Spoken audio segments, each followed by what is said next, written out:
Ange Postecoglou suffered another damaging defeat on his quest to deliver Tottenham a trophy as Aston Villa dumped his side out of the FA Cup with a 2-1 victory. Postecoglou said earlier this season, "I always win things in my second year, but injury-hit Spurs now only have the Europa League left to lift after being beaten in the Carabao Cup semi-finals on Thursday by Liverpool." The Tottenham boss, who was without 11 first-team players due to injury, had a wry smile on his face when goalkeeper Antonin Kinski let Jacob Ramsey's shot through his hands to give Villa the lead inside the opening 60 seconds. But he was left stony-faced after Morgan Rogers prodded in a second in the 64th minute to inflict a 21st defeat in Spurs' last 46 games despite Matthijs Tel's well-taken injury-time consolation that produced a nervy last few moments.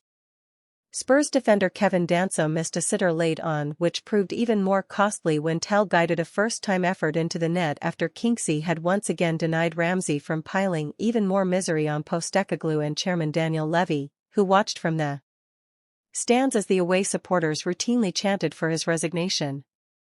Sympathy for Spurs is wearing thin. Sky Sports' Lewis Jones. Tottenham have injuries, but so do Aston Villa. Is top-level management not about being able to fix problems that arise throughout the season? Adapt or die. Find a way.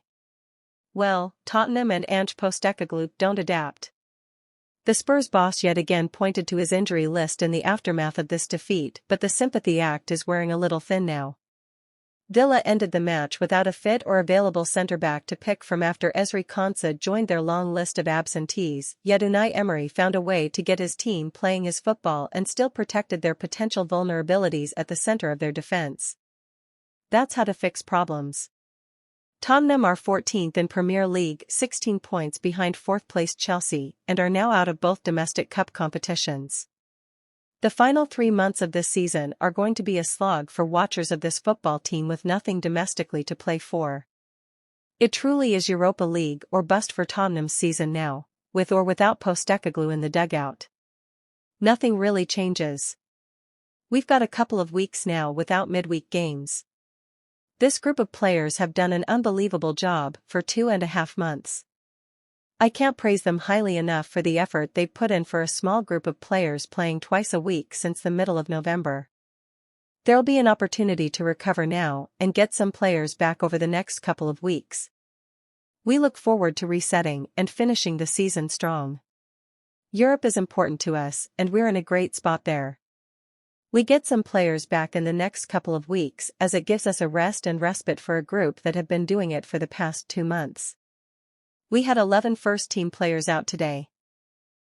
Take that out of any team for one game and they'd struggle, but we've been doing it for 2.5 months. We'll get some players back and that'll help. I'm very happy for our supporters because this competition means a lot to them, to Aston Villa.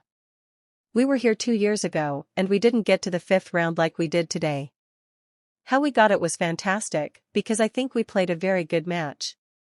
We performed, collectively and individually, very good. The players we added in the last month have started helping us a lot and we're very motivated and excited to watch again how we can recover our capacity, our performances in the next weeks and months playing in different competitions, FA Cup, Champions League and Premier League. After the result, which is most important for us, it's how we played and how we got our performance, collectively and individually, that I am happy with. I'm very demanding about how we can get better for the next matches in Premier League, the next matches in Champions League and the next matches in FA Cup. Villa new boys impress on debut. Sky Sports' Patrick Rowe. Progressing into the 5th round is exciting enough, but the cameo performances from new signings Marco Asensio and Rashford have left Aston Villa fans desperate to see more. This is probably the best squad we've ever had, Ramsey said.